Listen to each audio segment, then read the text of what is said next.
It's midweek, it's Wednesday, it's February 15th. We are heading close to that time of year in my calendar, which is Lent, Ash Wednesday and Lent. We've got a week away from that. But today, we're still on last Friday's Kaieteur newspaper.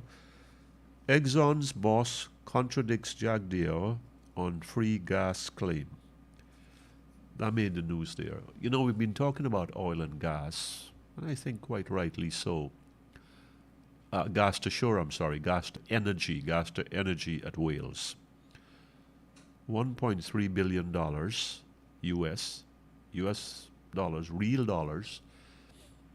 And we want to know what is it we are really getting.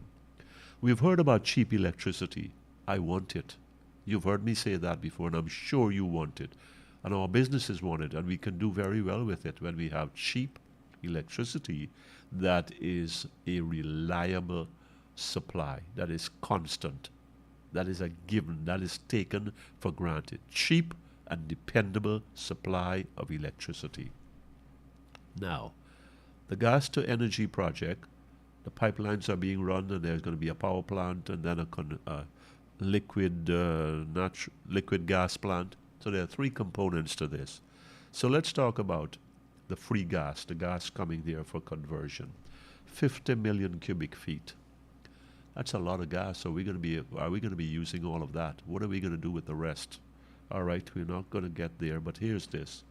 The gas that belongs to us, the natural gas that belongs to us, that is sitting out there with the oil, that is a part of the oil under the sea, Exxon is going to charge us for that. It's not free. And that's what Mr. Exxon, the Exxon's chief, came out and said very, very clearly. So the gas itself, which we own, is going to be sold back to us. Yes, Exxon's got to cover its expenses, but this here doesn't sit right with me. It shouldn't sit right with all Guyanese. But I suppose because the PPP government says it is, and the vice president says it's okay, then it's okay for a lot of people here, except it's not for me. We should not be paying for our gas. We should find some other way for these people to be paid. All right, that's one. There'll be a transportation cost. Exxon most likely, and we don't know what that is. We don't know how the gas will be priced. And so there are two unknowns right now. Transportation feature. And I'm pretty sure there'll be that element where Exxon has to borrow money to finance this project. Borrowing money means there's an interest charge. What is the interest charge annually? What's the interest rate? We don't know any of these things.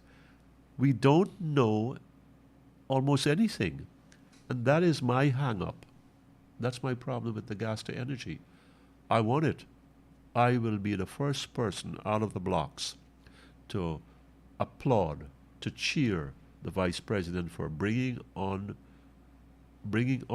to reality a project, a gas to energy project that makes a considerable difference in the lives of Guyanese.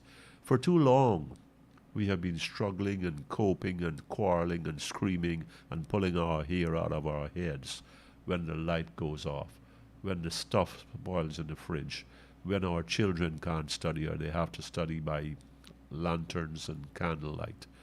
This is frustrating. Our businesses have generators. Plenty of us, not plenty of us, a few of us who can manage it, have inverters and generators and solars. These things are very, very expensive. You're talking about millions of dollars, at least for solar and inverters. So how many Guyanese can afford that? So we definitely need a viable gas to energy project completed successfully and delivering on the cheap electricity and the dependable electricity that we have longed for, I think, since I've known myself. I mean, I can say to you folks, I'm 67 years of age, and from the time I knew myself, we had darkness and blackouts, and that hasn't changed. From the time I was here to the long decades I was outside and I'm back, we're still living with that reality. and monies were spent under the PNC government, monies have been spent under the PPP government, old and new, and where are we? I think the gas to energy project is the answer to our concerns, our troubles. But it will only be the answer if we get it right, if we do it clean, if it's delivered honestly.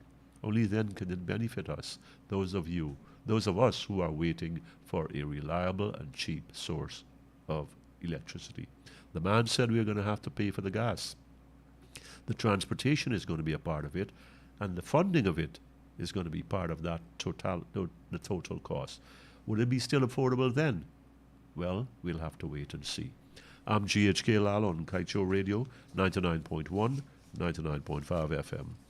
You were listening to the National Outlook.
Brilliant at looking for facts.